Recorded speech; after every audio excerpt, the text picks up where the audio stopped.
Related to scientific support, no, but still we can support. Moi, je pense que nous avons échangé, nous avons participé à cet atelier de leçons apprises.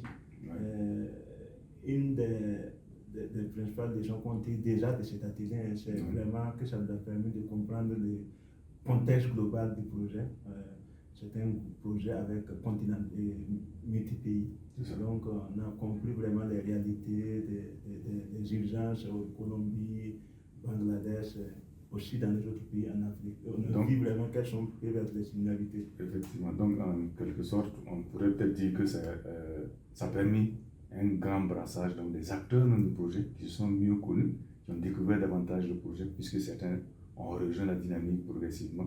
C'est un peu même mon cas, donc je crois que c'était une très très bonne opportunité d'apprentissage. Et surtout de pouvoir aussi se projeter vers la deuxième phase. Je crois qu'il y a eu des partages de bonnes pratiques, des difficultés peut-être que certains pays ont connues. Il y avait des solutions ailleurs, donc je pense que déjà c'est une bonne base pour pouvoir réussir les phases suivantes, mais même au-delà de ces projets de c'est des acteurs de protection. Je pense que ça c'est quelque chose qu'il faut capitaliser. Et moi en particulier, j'ai beaucoup appris. Et je crois que ce que nous avons appris par rapport justement à ce que les autres pays ont fait, mais aussi des erreurs ou des insuffisances que nous avons commises, pour nous permettre de nous relancer sur la seconde phase. Donc je pense que c'est une très bonne opportunité une fois de plus. Je crois également qu'un élément capital aussi, c'est aussi même dans le design du projet. Tu vois un peu la coordination globale au niveau de ce consortium.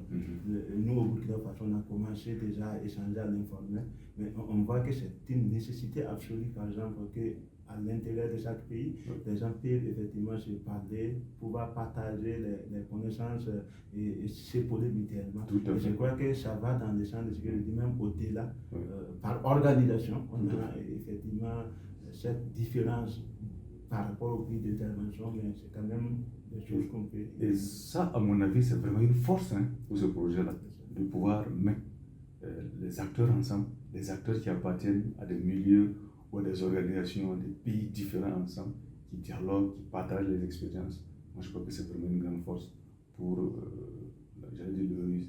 la réussite de ce projet-là. Il y a également d'autres aspects, tout ce qui est outils que nous développons dans le cadre de ce projet. Je pense qu'il y a beaucoup de choses qui sont similaires, mais justement qu'au lieu de reprendre les choses à zéro, certains outils peuvent être juste adaptés, contextualisés. C'est beaucoup d'éléments qui peuvent être explorés par la suite aussi. Véritablement, je crois que ces genres de rencontres sont à multiplier au niveau pays, mais aussi au niveau global, pour permettre effectivement que tout ce que nous apprenons puisse être partagé, puisse être connu, mais aussi que ça soit même partagé au-delà, moi je dirais. Mais je crois qu'au-delà du projet, nous sommes un consortium, Joining Forces. Je crois que nous sommes des acteurs clés de la protection de l'enfant et de la protection de l'enfant en situation d'urgence.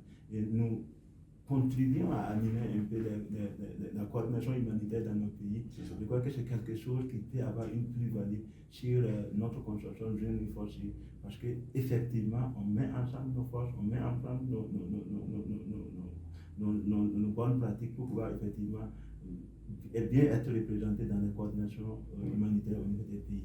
Ça veut dire que ces expériences-là, ces bonnes leçons peuvent être partagées au sein des différents clusters auxquels nous appartenons et des coordinations, des instances de coordination pour effectivement permettre un large partage d'expériences, de leçons apprises qui aideront effectivement à une meilleure protection des enfants dans ces situations d'urgence qui sont de plus en plus nombreuses sous nos tropiques. Exactement. Et je crois que, comme on l'a dit en introduction de l'atelier, ça montre encore une fois que nous ne sommes pas dans une logique de compétition en tant qu'organisation de défense des droits des enfants, mais nous sommes surtout dans une logique de complémentarité et de pouvoir adresser l'ensemble de ces besoins qui sont énormes. Tout à fait.